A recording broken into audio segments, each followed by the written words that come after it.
नमस्कार दोस्तों, मेरा नाम है निधि भारद्वाज। छत्तीसगढ़ के चर्चित भारत माला घोटाले में ईडी ने पूर्व मंत्री अजय चंद्राकर के चचेरे भाई भूपेंद्र चंद्राकर के ठिकानों पर देर रात तक छापेमारी की।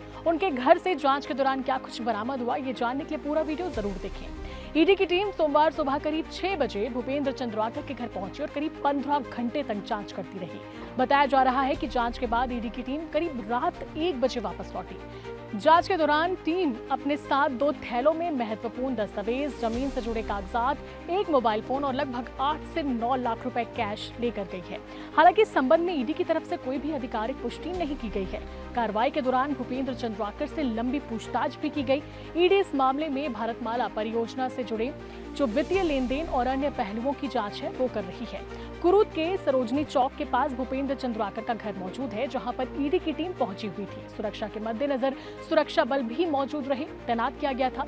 घर के अंदर से ताला लगाया गया था ताकि कोई भी व्यक्ति बाहर ना जा सके और ना ही बाहर से अंदर आ सके। इसके साथ ही कुरूद में ही राइस मिलर रोशन चंद्राकर के यहाँ भी छापा पड़ा। रायपुर अभनपुर में इससे पहले भी ईडी ने गोपाल गांधी और उनसे जुड़े लोगों के ठिकानों पर छापेमारी कर कई अहम दस्तावेज जब्त किए थे।